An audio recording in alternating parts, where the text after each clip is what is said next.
Because when I'm in the game, I'm going to play the game as hard as I can play. I can't control it. So that's why my book is called Don't Let the Lipstick Fool You, because I always play with lipstick on. But that came from because I used to play with men.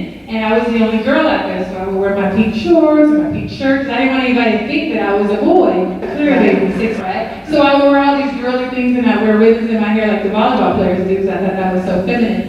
And, so I wanted to look feminine. All of my stuff, I have on my lipstick, but then when I got between those lines, it is what it is. Sometimes your hair, sometimes it just don't stay down, right?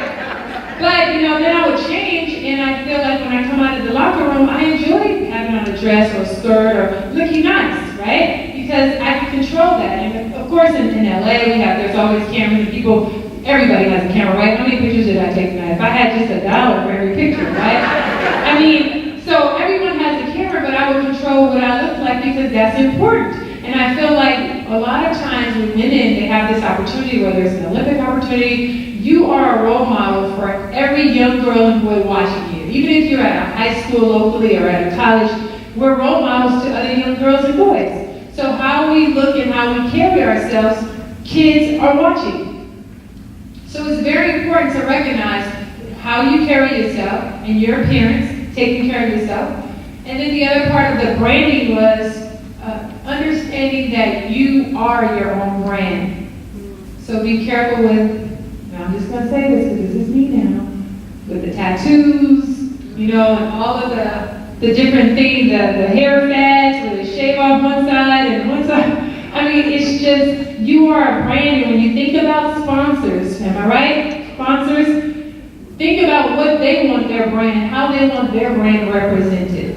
Not about what you think in terms of keeping it real, right? Because we always think, I'll just keep it real, this is whatever that means. You have to think about it from a brand perspective. Who are you representing?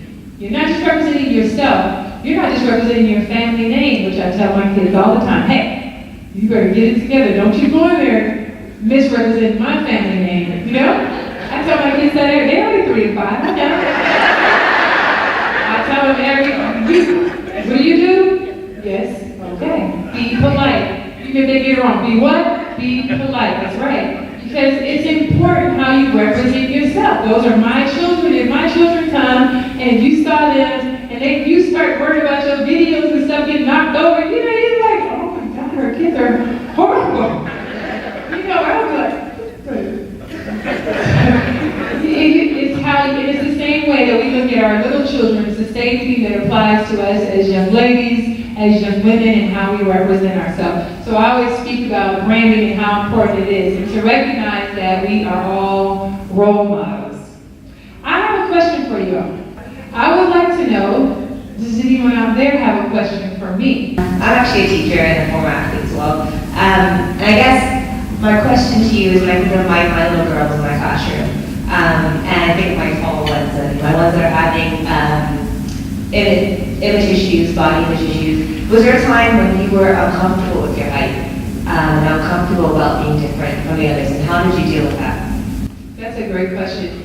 I was never uncomfortable because my mom had really told me from day one that I was going to be tall and that I was different and beautiful. Now my daughter Lauren is tall and beautiful. And if someone comments on her, she will tell you, if you say, oh my God, you're so tall, you're only 5. She said, yes, I am tall and beautiful. And she says, I'm 5, but I know I look like I'm in the 2nd grade. Because I armed her with something to say, she can't wait to tell you that line versus being insecure about it. So my mom armed me so early. And then I would always look at my mom and think, my mom is so beautiful. Oh my God, if I could get to her height. That Lauren wants to be my height. I'm like, no. But I think as a teacher, it's important to build up all the children, and I mean, as a teacher, you're not going around saying, you are so cute, not that. But, you do tell them, like, oh my gosh, you have beautiful long legs, and so many people wish they were tall, and maybe they do a book report on me. I don't know, you inspire them.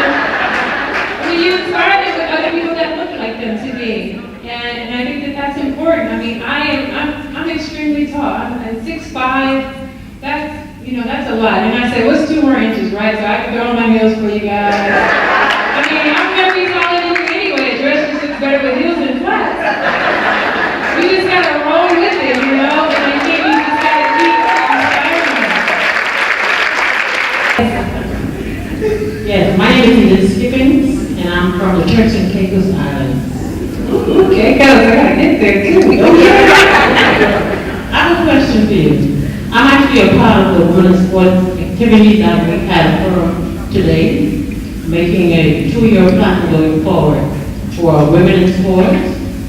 And one of the great challenges that my association is facing, along with the other associations, is that by the time I'm in very track and field, by the time our young girls reach the age of about 17, they actually drop out of the system, and we've been working to try and see what we can do, what we can say to them to try to retain them. I'm hoping that you can give us a few pointers of what we can say or something that we can do to try and retain them after this age.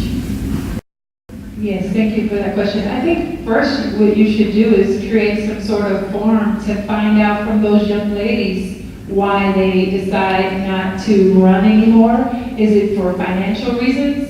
Because sometimes track and field, like basketball, is not as financially stable. It could have a lot to do with finances. Maybe they need some sort of support or some type of system where maybe you can have a certain amount of the young girls to get paid or receive something. And then the other thing is, I think it would be good to start to groom the younger girls that you do have to figure out and maybe have forums with them to find out what would help them want to stay.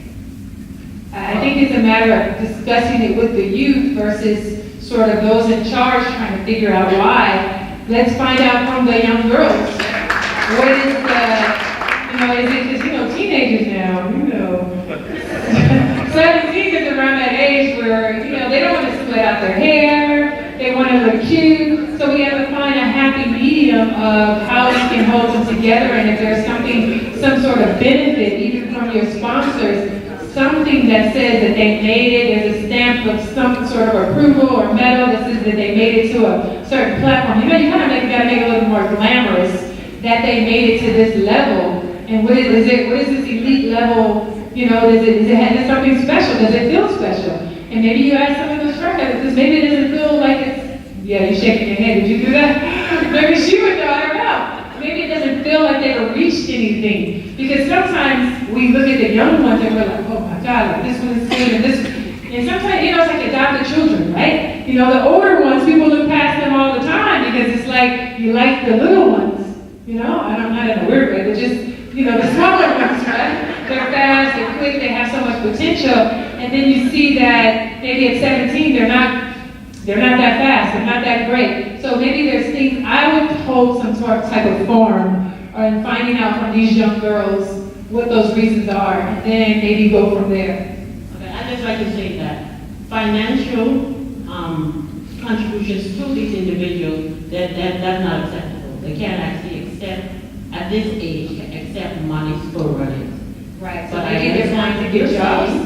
So I am going to need your business card. I don't know if I have business cards here actually, but listen. So at 17, they're doing something. Are they going to work? They're going to school. They're going away to college?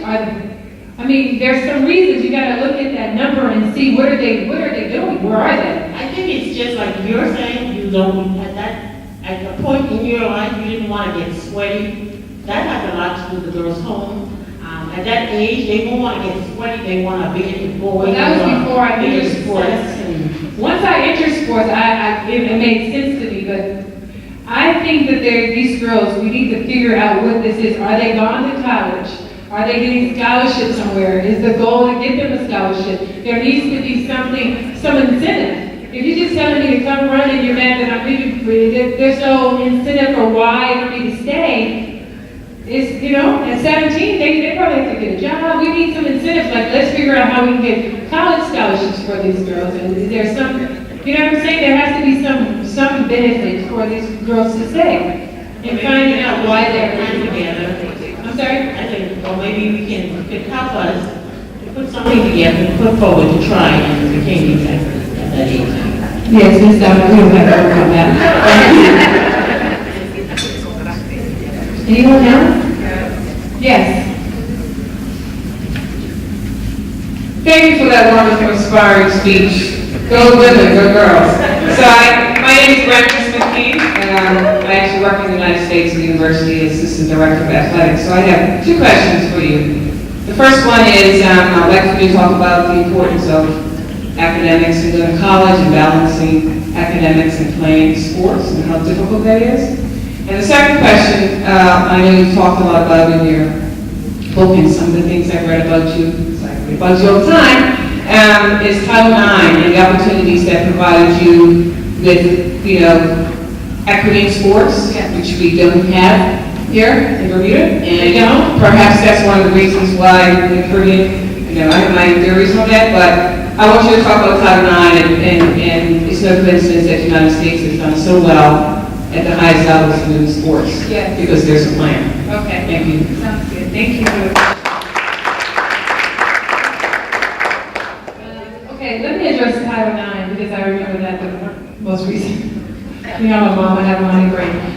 So for Title IX is a legislation that was passed in the United States that says that young girls in general should have, I wouldn't use the word equal opportunity, but it is sort of, in layman's term, equal opportunity for young girls to have sports. So if we have at our school boys basketball and boys football, of course, and then we have, maybe there's boys tennis, we have to have girls basketball and girls tennis, and sort of the Title IX allows us to have equal, not necessarily equal sports, but you definitely have to accommodate funds for girls in sports. So there's no way that you can just eliminate all girl programs. We have to have sort of a balance, which has afforded me an opportunity clearly to play basketball in high school, but it also, Title IX allowed me to get a college scholarship. So I took the scholarship to USC, thank you, Southern California that is, private university. I'm very proud.